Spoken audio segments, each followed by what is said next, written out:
우리 표정이 안 좋은데? 듣기 싫어요? 자,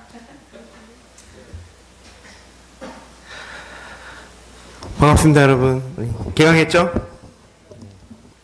말씀드렸던 것처럼 우리 개강하고부터는 대학생 기준이지만 우리 직장인한테 좀 미안하지만 대학생들이 개강 시즌에 좀 맞춰가지고 방학 때는 우리가 성경 공부 프로그램을 좀 하고 개강하고는 이렇게 같이 예배를 드리기로 했었죠. 기억나시죠? 오늘이 그래서 첫 이런 예배입니다. 따지고 보면 오늘 첫 예배죠. 오늘은 마태복음 5장 17절에서 20절까지, 이거 너무 큰 것 같아요 마이크가. 네.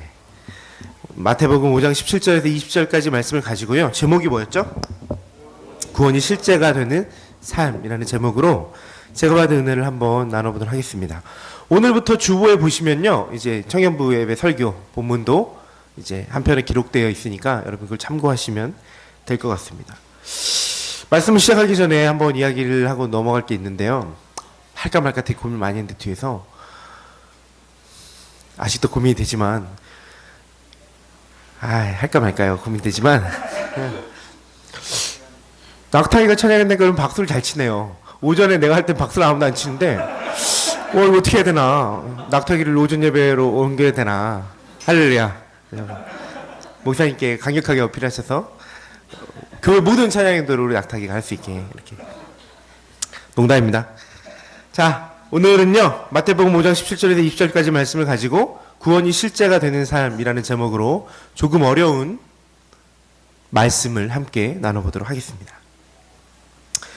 키에르케고르라는 철학자가 있죠. 이 철학자가 교회에 대해 이야기하면서 이런 우화를 이야기했습니다.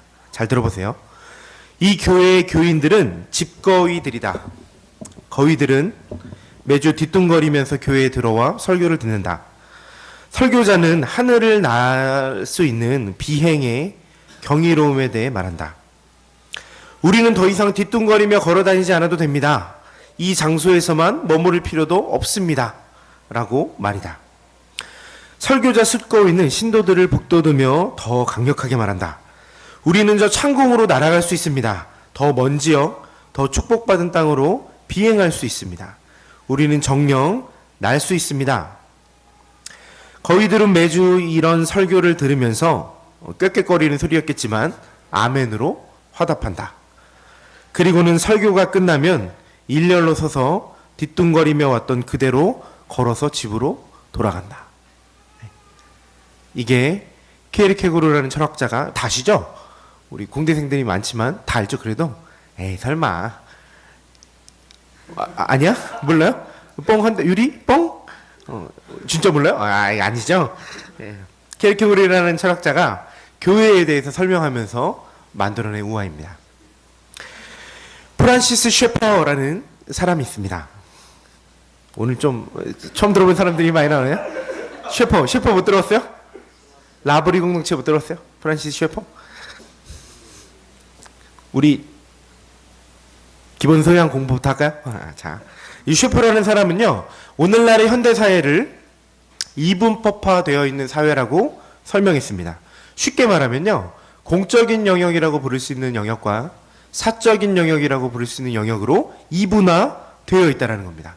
그리고 공적인 영역은 말 그대로 공이잖아요. 모든 사람이 동의할 수 있는, 소위 우리가 과학이라고 여기는, 인과관계가 확실한 과학이라고 여길 수 있는 것들이 그 공적인 영역의 중심을 차지하고, 종교라는 것은요, 개인의 자유에 따라 달라질 수 있는 사적인 영역으로 밀려나게 되었다라고 이 셰퍼라는 사람은 평가합니다. 다시 말해서 기독교는요, 개인의 자유에 따라 옳고 그름이 달라지는 이런 사적인 영역 안에 있는 종교의 한 파트에서 각 사람이 선택할 수 있는 문제이지, 기독교의 진리라고 하는 것들이 이 세계를 구성하고 있는 기본적인 어떤 것으로 볼 수는 없다. 그렇게 되었다라고 말하고 있는 겁니다. 바로 이 지점에서 이 셰퍼라는 사람은요, 강력하게 자기 주장을 외치고 있습니다. 제가 여러 번 이 얘기는 했는데, 이 표어죠. 하나의 문구인데, 여러분 청년들에게 제가 여러 번 성경 공부하면서도 얘기했는데, 바로 셰퍼라는 사람은 이 부분, 이 시점에 이렇게 얘기하고 있죠. 그렇지만 기독교의 진리는 통체적인 진리다라고 선언하고 있습니다. 무슨 말이냐면 기독교의 진리는 단순히 이분법으로 나누어진 세계 속에서 어느 일부분에만 존재하는 것이 아니라 기독교의 진리는 세계 그 자체의 진리라고 셰퍼는 말하고 있는 겁니다. 우리에게는요, 이런 사람들, 유명한 사람들, 뭐 키에르케고르라든지 방금 말씀드렸던 셰퍼라는 사람들이 분석한 정도의 깊이는 없을지라도, 그리고 이 사람들처럼 어렵고 수려한 말들을 사용하지는 못할지라도 우리 모두가 역시 이런 문제들로부터 야기된 우리 현실에는 얼마든지 공감할 수 있을 겁니다.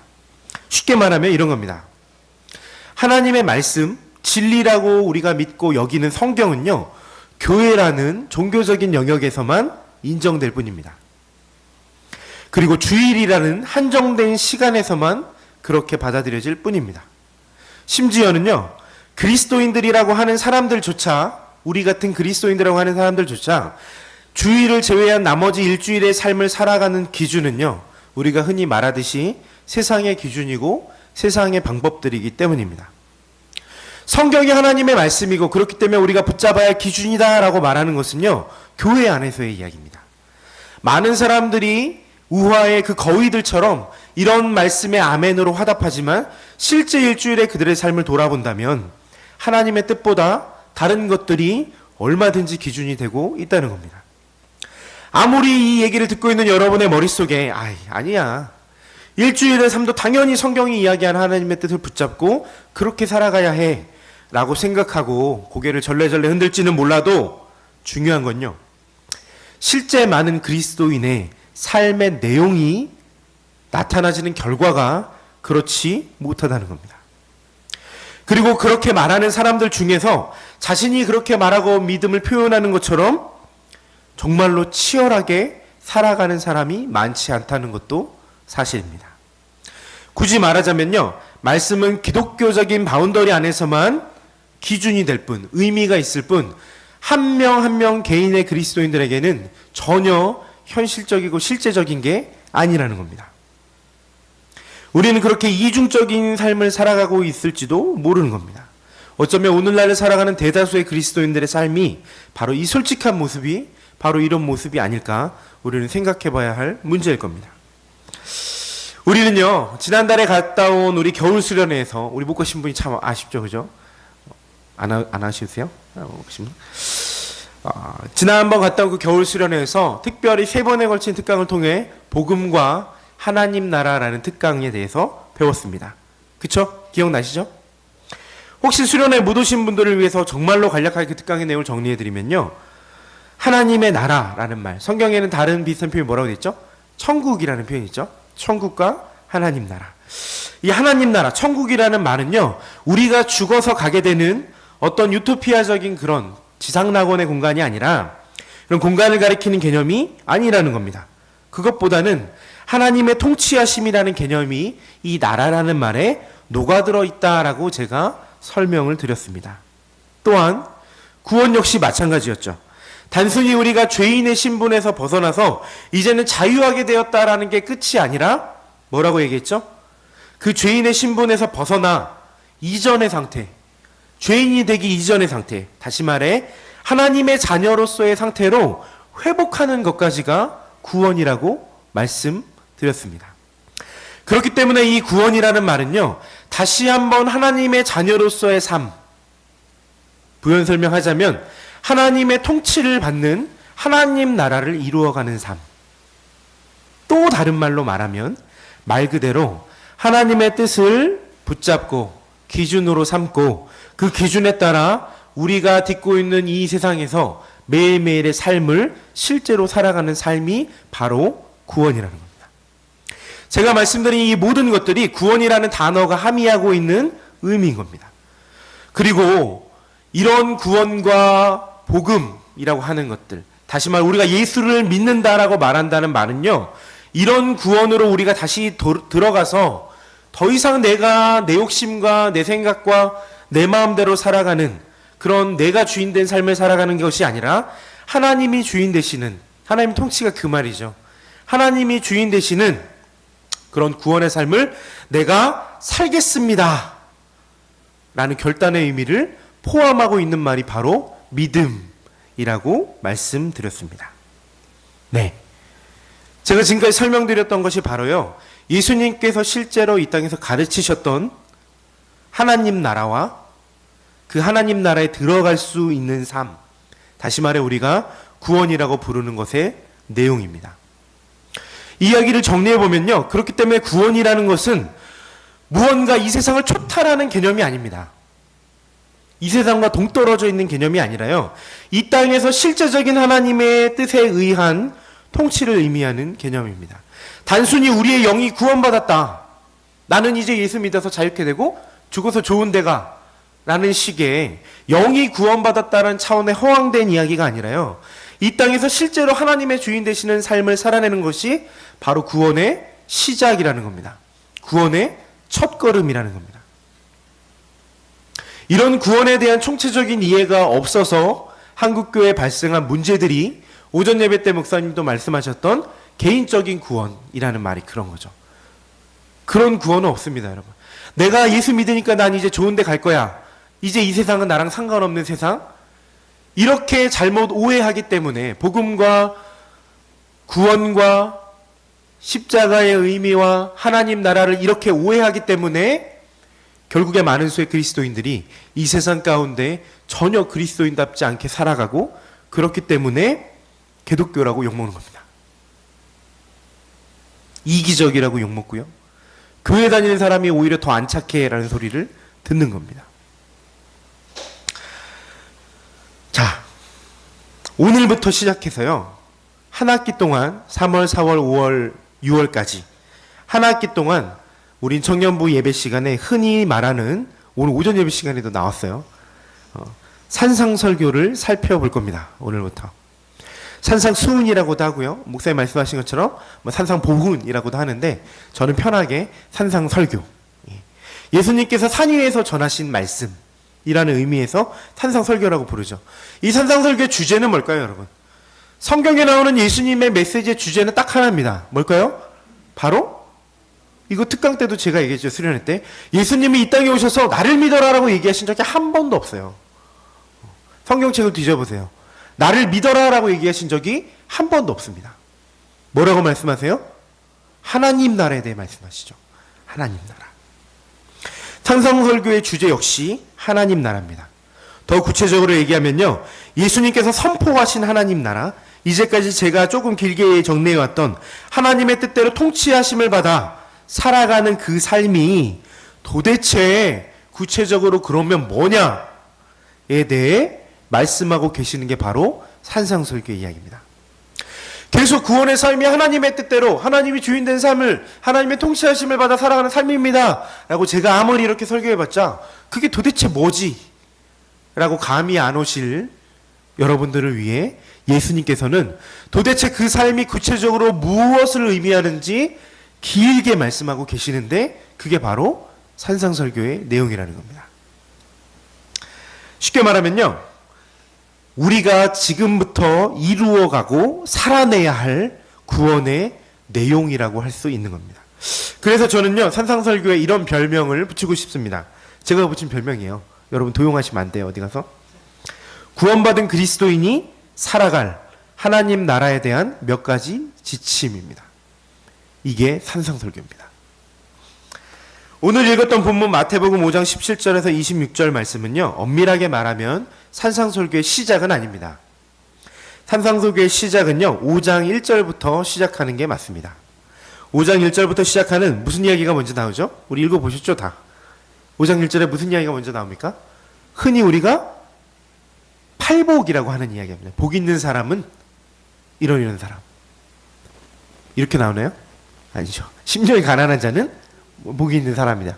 이렇게 나오죠. 이게 왜 팔복인지도 잘 모르겠어요, 솔직히. 9복이라고 하시는 분들, 9가지라고 하시는 분들도 있고 7가지라고 하시는 분들도 있는데, 일반적으로는 8가지라고 얘기하죠. 그 8가지의 복 해서 팔복 이야기가 나오고요. 그리고 나서 이어지는 본문이 오늘 본문 바로 앞에 13절에서 16절까지 이야기입니다. 성경책 다 보고 계셔야 돼요. 주보만 보시면 안 되고. 자, 오늘 본문 바로 앞에 13절에서 16절까지 이야기입니다. 이 부분은요, 13절에서 16절까지 본문은 오늘 읽었던 본문까지 함께 포함해서 모두 앞으로 이어질 산상설교의 서론이라고 할 수 있는 이야기입니다. 팔복으로 이야기를 시작하신 예수님께서 13절에서 16절을 통해 무슨 얘기를 하시냐면요. 그리스도인들이, 우리의 유명한 말씀이죠. 소금과 빛처럼 영향력이 있는 그리스도인이 되어야 할 것에 대해 말씀하십니다. 원래는요, 오늘 처음 산상설교 설교를 시작하면서 5장 13절부터 16절까지 본문을 먼저 설교를 하는 게 더 좋을 것 같았어요. 그런데 13절에서 16절 말씀을 가지고 2년 전에 제가 한번 설교를 했습니다, 여러분. 그런데 다 기억 못하실 거 생각이 되지만 몇 명 기억하는 친구가 있을 것 같아서 또 나누기는 좀 그래서 간단하게 기억하시죠? 왜죠? 네, 뭐 있겠죠. 설마 있겠죠. 기억을 되짚어 보시면요, 이런 이야기 했습니다. 13절에서 16절은요, 말 그대로 소금과 빛이 주변에 영향력을 주는 것처럼 그리스도인들도 그렇게 주변의 삶 속에, 주변의 사람들에게 선한 영향력을 끼치며 살아야 한다라는 메시지를 함께 나눴었죠. 기억하시죠? 이 이야기가 뭐라고요? 지금 서론이라는 겁니다. 그죠? 그리고 나서 이제 이야기를 시작하게 될 겁니다. 뭘요? 도대체 어떻게 영향력을 끼쳐야 하는지, 어떤 삶의 모습을 살아내야 그것이 다른 사람들에게 선하다고 얘기할 수 있는지, 거기에 대해서 말씀하시기 시작할 겁니다. 구체적으로 어떤 모습들이 하나님의 뜻에 합당한 것인지에 대해 말씀하시기 시작할 겁니다. 이게 산상설교의 내용이라고요. 정리 좀 되시죠? 결국 다시 말씀드리지만요, 산상설교의 이야기는 이런 맥락에서 매우 구체적이고 실제적인 이야기입니다. 다음 주부터는 한 주제 한 주제를 가지고 우리가 깊게 이야기를 할 겁니다. 다음 주에 읽어볼 본문이 뭔지 아세요, 여러분? 한마디로 얘기하면 노하지 말라라는 겁니다. 화내지 말아라. 제가 지금 화가 났는데 어제 우리 준석이 때문에 화가 났는데 화내지 말라네요. 준석이까지만 화를 내고 제가 화를 안 내는 걸로, 다음 주 설교하기 전까지 화를 내고 제가 설교하고 앞으로 화를 내지 않도록 하겠습니다. 어쨌든 간에 이렇게 매우 구체적이고 실제적인 이야기들이 이제 나오기 시작할 겁니다. 하지만 제가 당부의 말씀을 드리고 싶은 건 이건데요. 단순히 이 산상설교의 이야기를 윤리적인 차원에서 접근해서는 안 된다는 겁니다. 그리스도인들아 이렇게 착하게 살아라 라는 맥락에서 이해하면 안 되는 겁니다. 단순히 기독교인들이 도덕적이고 윤리적인 그런 착한 삶을 살아야 한다는 차원이 아니라 이것은요, 하나님의 뜻으로서 우리에게 주어진 것입니다. 그리스도인이라면 하나님의 뜻을 붙잡고 살아가야 하는데, 이것은 단순히 착하게 살라는 윤리적 지침이 아니라 그 하나님의 뜻으로서 우리에게 주어진 문제라는 겁니다. 조금 어렵죠? 앞으로 차차 이야기에 갈 겁니다. 자, 서론은 여기까지 하고요. 설교 서론이 끝난 겁니다. 첫 시간이라 좀 길어요, 그죠? 뭔가 이렇게 테마 있는 설교를 할 때는 첫 시간에 좀 설명이 많이 되는 것 같아요. 그래서 오늘 좀 길었고요. 서론은 여기까지 하고 이제 오늘 본문 말씀을 한번 읽어보겠습니다. 오늘 말씀 역시 13절에서 16절까지 나오는 소금과 빛 이야기, 영향력에 대한 메시지와 함께 이어져 있는, 여기까지 뭐라고요? 산상설교의 서론이라고 말씀드렸습니다. 이제 모든 실제적인 이야기를 하시기에 앞서서 예수님께서 서론의 마지막 부분을 어떻게 마무리하고 있는지 오늘 본문을 한번 살펴보도록 하겠습니다. 먼저 오늘 본문 17절 말씀을 다시 한번 읽어보도록 하겠습니다. 시작!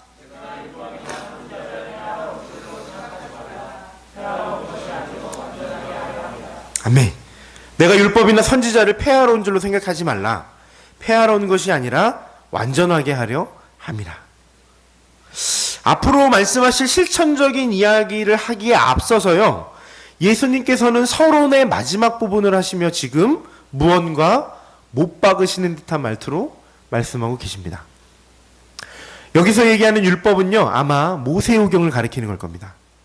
그리고 율법과 선지자라고 했을 때 선지자라는 말은요, 실제 사람 선지자를 가리키는 게 아니고 선지자들이 썼던 책들, 쉽게 말해서 모세오경을 제외한 나머지 구약성경의 책들이라고 생각하시면 될 것 같습니다. 쉽게 말하면 예수님께서 지금 뭐라고 얘기하고 계시냐면요, 예수님 자신이 율법이나 선지자를 폐하러 온 것이 아니라, 그것들을 부정하고 비판하기 위해 온 것이 아니라 오히려 그것을 완전하게 하고 완성시키려고 오셨다라고 말씀하고 계시는 겁니다. 조금 어려운 얘기를 하면요. 지금도 벌써 어려우시진 않죠? 괜찮죠, 여러분? 이 정도는? 제가 난이도를 항상 어려워요.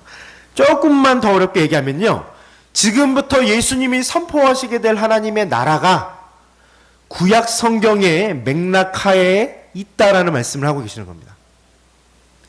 구약 성경에 나타난 율법으로 표현된 하나님의 뜻과 단절된 이야기가 아니라 거기에 나타난 하나님의 뜻과 연속성상에서 지금 예수의 메시지가 산상선교를 통해 선포되어질 것이다 라고 예수님이 못 받고 시작하고 있는 이야기입니다. 이 말도 조금 어렵죠? 차차 또 해보겠습니다. 어쨌든은요, 우리는 이 17절 말씀을 통해서 두 가지 추측을 해볼 수 있을 것 같습니다. 우선은 지금 예수님 앞에 말씀을 듣기 위해 모인 사람들이 어쩌면 예수님에 대해 그렇게 오해하고 있었는지도 모른다는 추측입니다. 무슨 말인지 이해되세요? 예수님이 저 사람은 지금 율법을 폐하고 새로운 가르침을 주기 위해 왔나 봐 라고 그들이 오해했기 때문에 말씀을 시작하기에 앞서서 예수님이 아니 난 그런 게 아니라 오히려 그 율법을 완성시키러 온 거야 라고 말씀하고 계신다는 추측이죠. 그도 그럴 것이요. 이제까지 예수님의 행적을 살펴보면 그렇습니다. 예수님께서는 그 당시에 율법의 권위자라고 할 수 있는 사람들인 흔히 말하는 바리새인들과 계속해서 대립구도를 보여주셨기 때문입니다. 그렇기 때문에 무사람들의 눈에는 저 예수가 바리새인들이 추종하는 하나님이 주셨다는 옛 선조들에게 주셨다는 그 율법을 지금 아예 없애버리려고 하는구나. 새로운 가르침을 주려고 하는구나 라고 충분히 오해했을 여지가 있습니다. 두 번째 추측은 이런 겁니다. 이제부터 말하게 될 이야기를 듣는 사람들이 잘못 오해하면 그런 뉘앙스로 받아들일 수도 있다는 겁니다. 지금부터 얘기하게 될 산상설교의 내용을 듣다 보면 어쩌면 율법을 폐하고 저 사람이 새로운 가르침을 주고 있구나라고 오해할 여지가 있기 때문에 시작하는 순간에 예수님이 그것들을 못 박아두고 시작하고 계실 수도 있다는 겁니다. 예를 들면 이런 겁니다. 실제로 산상설교의 이야기를 앞으로 읽어나가겠지만 읽어보면 이런 표현들이 있어요. 율법에서는 이렇게 말하지만 나는 너희에게 이렇게 말한다 라는 수사학적인 표현을 쓰시며 예수님이 메시지를 전하십니다. 이 이야기만 들으면 저 사람은 율법은 이렇게 얘기하는데 나는 이렇게 말한다? 그럼 율법은 이제 필요 없고 새로운 메시지가 나온다. 이렇게 그들이 오해할 수 있었겠죠. 그러니까 그런 오해를 방지하기 위해 예수님께서는 지금 처음 시작부터 내가 그렇게 말할 거지만 그러함에도 내가 말하는 메시지는 율법과 동일선상에 있다라는 것들을 못 박아 두시는 건지도 모르겠습니다. 예수님이 지금요, 율법이라는 것에 대해 도전적으로 대하시는 이유는요, 이런 겁니다. 다만 예수님 시대에 이르러서 하나님의 뜻으로서 율법에 담긴 정신과 의미는 퇴색된 채 껍데기만, 형식만 남은 그런 세태를 꼬집어내기 위한 예수님의 목적일 수도 있습니다. 그래서 아마 듣는 사람들은 그 이야기를 들었을 때 얼마든지 오해할 수 있었을 겁니다. 그래서 거기에 대해 예수님께서 말씀드렸다시피 지금 확실하게 못 박아놓고 이야기를 시작하시는 겁니다. 뭐라고요? 율법을 폐하는 것이 아니라 오히려 율법을 완성시키기 위해 너희가 형식과 종교적인 관습으로 만들어버린 전락해버린 율법 그것들의 본 의미를 살리고 하나님의 뜻으로서의 율법의 의미를 너희에게 제대로 전달해주기 위해 지금 이야기를 시작한다라고 못 받고 계시는 겁니다. 17절 한 절 가지고 길게 얘기하죠. 이어서 예수님은 또 말씀하십니다. 18절입니다. 다 같이 한번 읽어볼까요? 시작.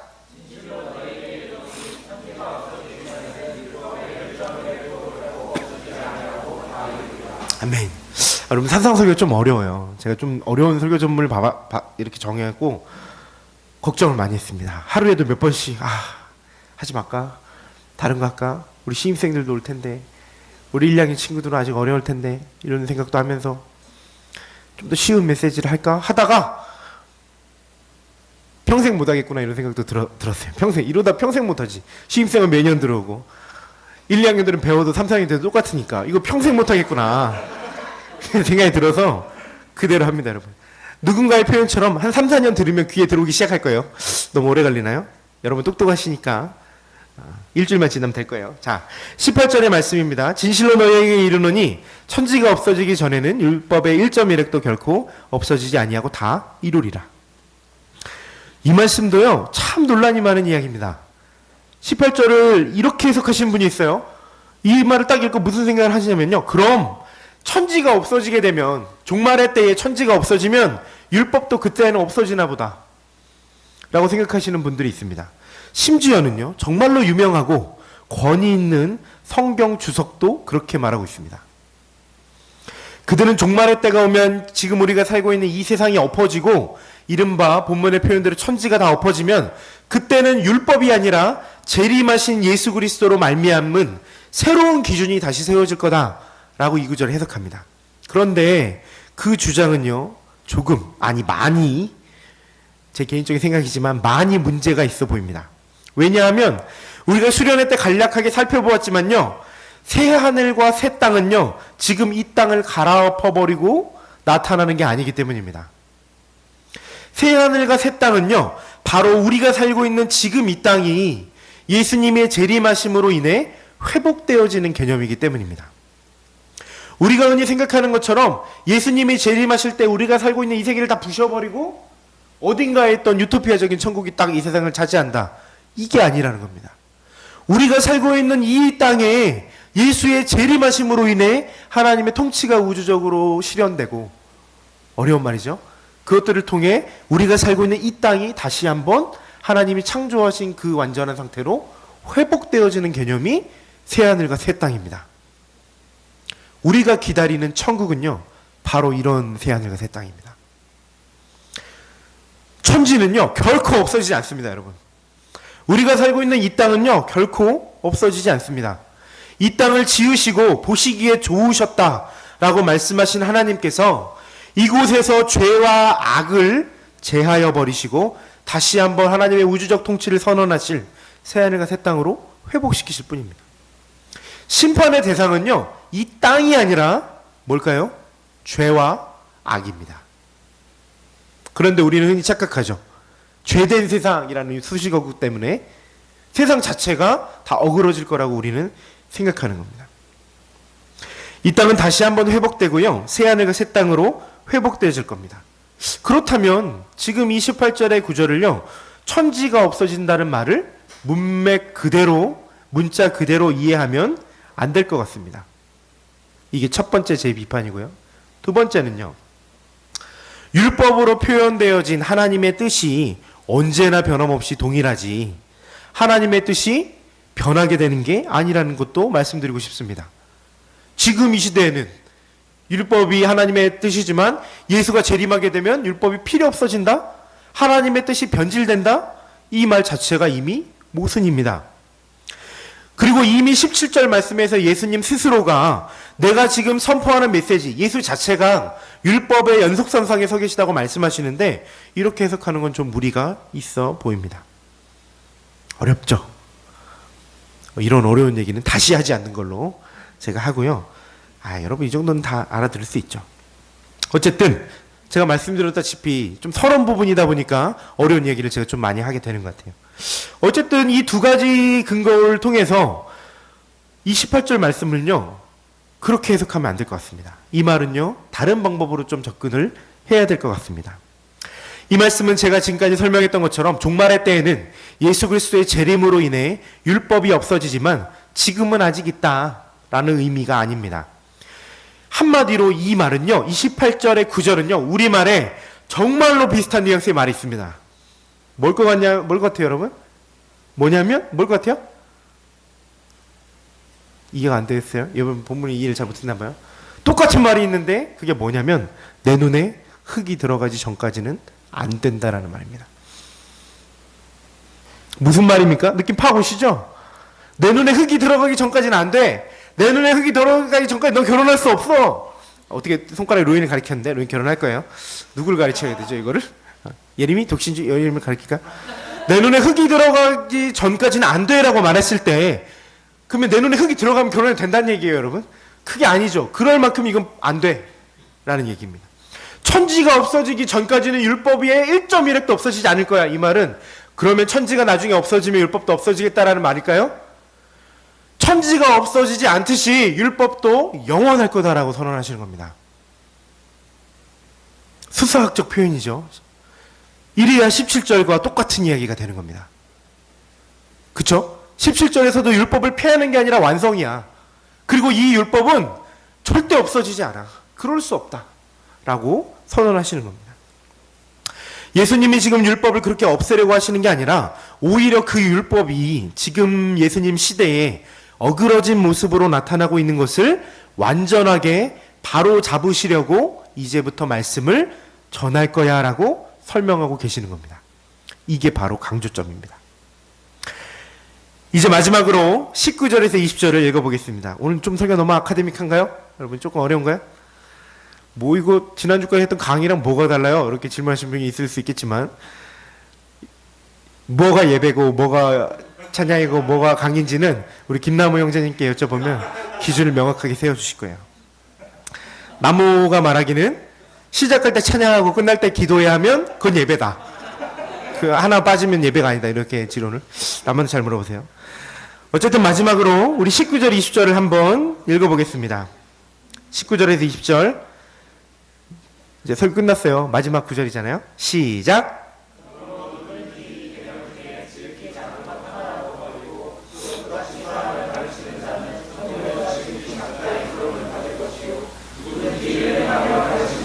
천국에서 크다 일컬음을 받으리라. 내가 너희에게 이르노니 너희 의가 서기관과 바리새인보다 더 낫지 못하면 결코 천국에 들어가지 못하리라. 아멘. 오늘 이야기의 결론이라고 할 수 있는 부분입니다. 크게 얘기하면 뭐예요? 서론 부분의 결론입니다.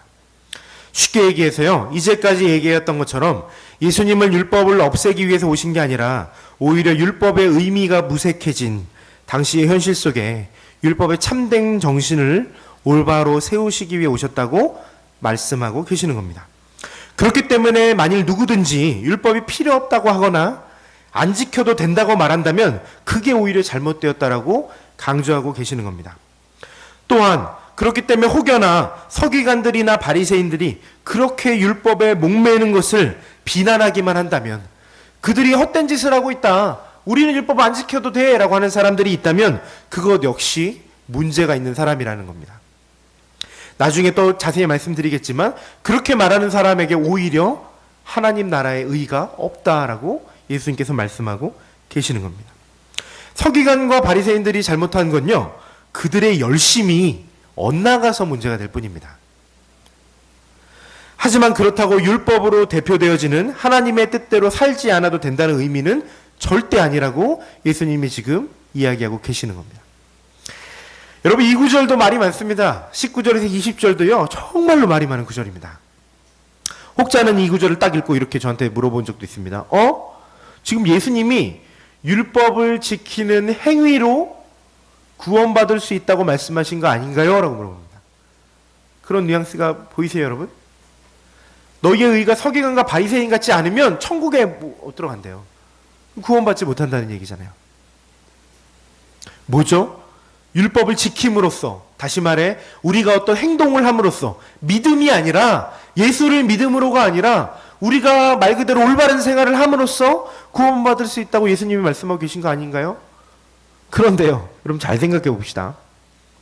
지금 예수님께서는요, 그렇게 율법을 지키는 행위를 통해 하나님 나라, 다시 말해 구원 안으로 들어갈 수 있다고 말씀하고 계시는 게 아닙니다. 19절을 잘 보면요, 그렇게 하지 못해도, 율법을 지키지 못해도 뭐라고 얘기하고 있죠? 그들이 천국 안에 있다고 얘기하고 있습니다. 그렇죠? 그들이 하나님 나라 안에 있다고 말씀하고 있습니다. 더 단순하게 보면요, 이 말씀의 포인트는 처음부터 예수님께서 하나님의 뜻인 율법을 지켜야 한다라고 말씀하고 계시는 게 포인트입니다. 즉, 이 구절은요, 잘 들어보세요.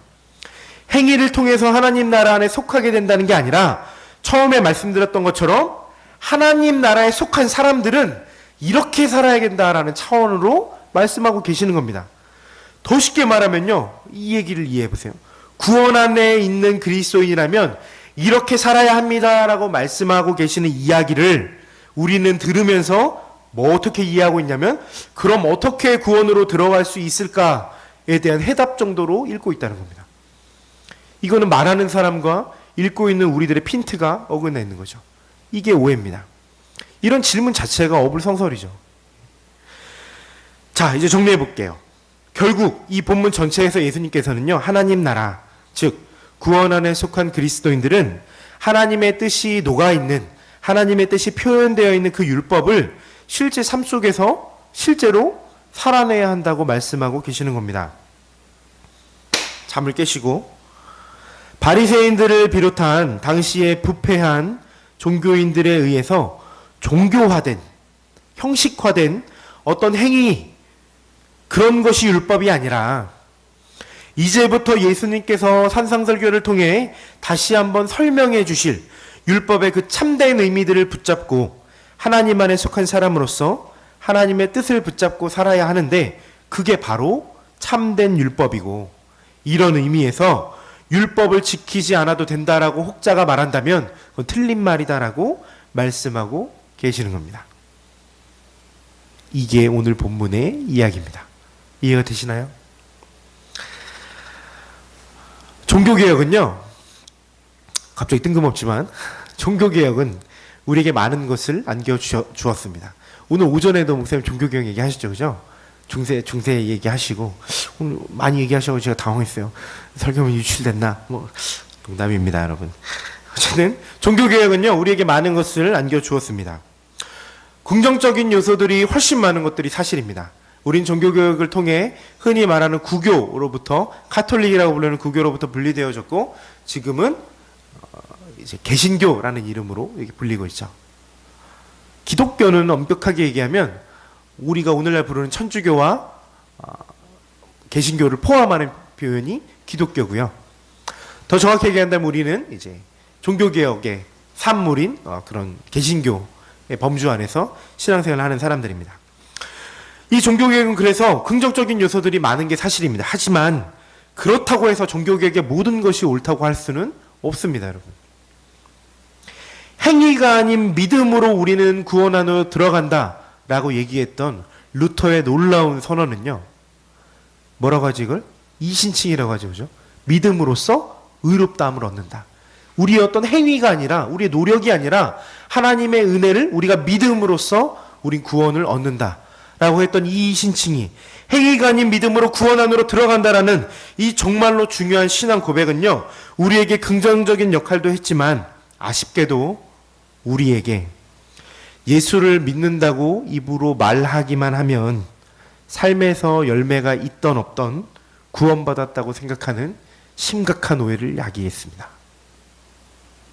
그런데요, 복음서가, 예수님의 행적을 담았던 복음서가 믿음이라는 것에 대해 이야기할 때, 그리고 구원에 대해서 이야기할 때 엄청나게 강조하고 있는 것이 하나 있는데요, 반드시라고 해도 좋을 만큼 그들은 회개에 합당한 열매가 필요하다고 말하고 있습니다. 우리 모두가 잘 알고 있는 대로 구원받은 그리스도인의 삶은요, 깨워줘. 구원받은 그리스도인의 삶, 피곤하니까 괜찮아요. 코 골 수도 있죠, 낙타가. 오케이. 자, 조금만 더 참아보세요. 이제 거의 마무리 단계예요. 우리 또 학기 첫 설교에 우리 낙타 잊을 수 없는 에피소드를 또 주네요. 자, 집중하시고, 우리 모두가 잘 알고 있는 대로 구원받은 그리스도인의 삶은요, 하나님의 뜻을 붙잡고 살아가는 삶입니다.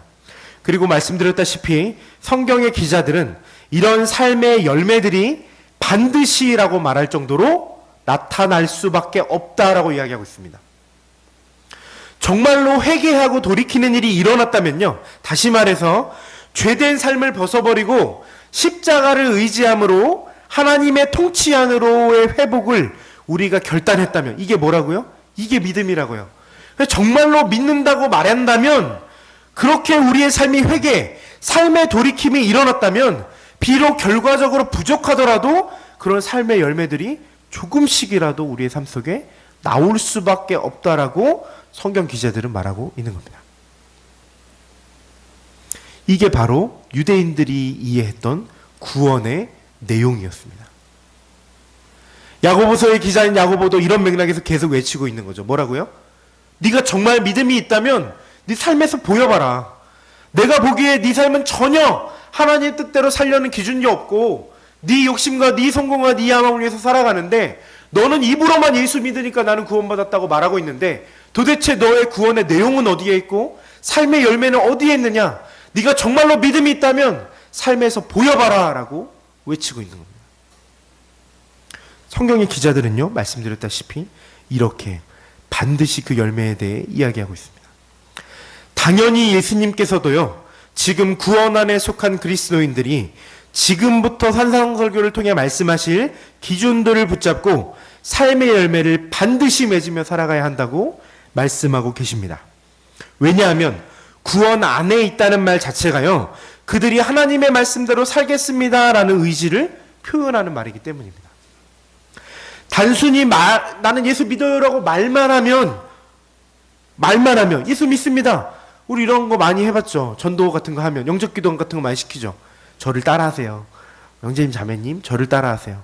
나는 이제 예수님을 믿습니다. 뭐 이렇게 하면, 그렇게 따라하면 뭐라고요? 이제 형제님 구원받았습니다. 이런 것처럼 입으로 말만 예수님을 믿습니다라고 얘기하면 구원이라는 도식은요, 성경 어디에서도 이야기하고 있지 않습니다. 찾으면 가져오세요. 제가 보는 성경은요, 여러분이랑 같은 성경이겠지만 이런 구절이 한 구절도 없습니다. 그 사람들이 얘기하는 구절이 뭘까요? 입으로 시인해서 구원에 이른다죠. 이거 가지고 입으로 시인하면 구원에 이른다. 그 당시에 입으로 시인한다는 말은요, 우리처럼 그냥 예수 믿어요 이게 아니라고요. 입으로 예수를 믿습니다라고 말하는 순간 잡히면 죽어요. 삶을 걸고 이제는 옛삶을 돌이키고 그리스도는 살겠습니다라는 결단이 입으로 시인한다는 표현입니다. 1세기에 우리랑은 다르죠. 그 구절을 그렇게 받아들이면 안 되죠. 절대 없습니다, 여러분. 말로만 나 예수 믿어요라고 얘기해서 너는 구원받았다라고 얘기하는 성경 구절은 한 군데도 없습니다. 성경은 하나같이 정말로 너희가 믿는다면 이전의 삶을 돌이키고 하나님의 뜻대로 살아가는 삶의 모습의 흔적들이, 그 열매들이 반드시라고 해도 좋을 만큼 묻어나야 한다라고 말하고 있는 겁니다.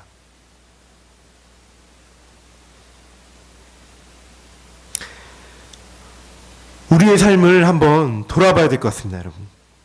어쩌면요, 우리도 키에르케고르가 말했던 그 오리들과 같은 똑같은 삶을 살고 있지는 않습니까? 예수를 믿는다고 말했으니까 괜찮아, 나는 구원받았어 라고 생각하면서 교회에 오는 날에는 설교 중에는 아멘 하지만, 우리 아멘도 잘 안 하죠?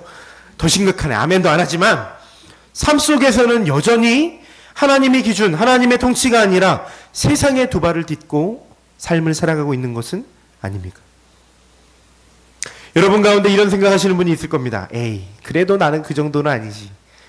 내가 교회를 몇 년을 다녔는데, 내가 저 신존사한테 몇 년을 배웠는데 나는 그 정도는 아니지라고 생각하신 여러분께 그럼 또 한 번 묻겠습니다. 그렇다면 정말로 여러분의 일주일이 말씀이라고 하는 하나님의 뜻을 기준 삼아 살아가고 계십니까? 아니면 그런 것들보다는 세상의 기준대로 그렇게 그냥 살아가고 계십니까? 더 단도직입적으로 물어볼까요? 여러분의 큐티는요, 삶에서 열매로 드러나고 계십니까? 큐티는 안 하니까 잘 모르겠네요. 씁쓸해지네요. 여러분 설교를 할 때마다 큐티를 하세요. 여러분의 큐티는 삶에서 열매로 드러나고 계십니까? 주일날 여러분이 읽고 듣고 외치는 것들, 찬양하는 모든 것들, 설교 시간에 듣는 것들, 이 모든 것들이 여러분의 일주일의 삶 속에서 실체가 되느냐라고 제가 지금 묻고 있는 겁니다. 정말 하나님의 뜻을 붙잡고 살아가고 계십니까? 그리스도인들하고 말하는 사람들이요, 그렇게 하지 않고 주일과 일주일을 이분법해서 여전히 그 거위들처럼 살아가기 때문에 하나님의 뜻은 삶에서 조금 더 묻어나지 않고 구원에 합당한 열매, 회개에 합당한 열매는 조금 더 나타나지 않고 여전히 자기 욕심과 세상의 가치관과 세상의 기준들대로만 살아가기 때문에 우리는 이기적이라고 손가락질 받고 개독교라고 욕먹는 겁니다.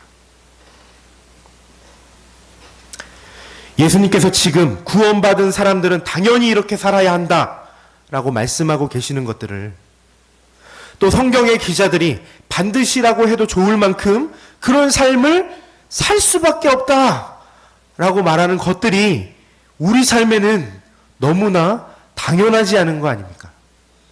성경은 당연하다고 말하고 있는데요, 우리 삶에선 당연하지 않다면 도대체 뭐가 잘못됐을까요?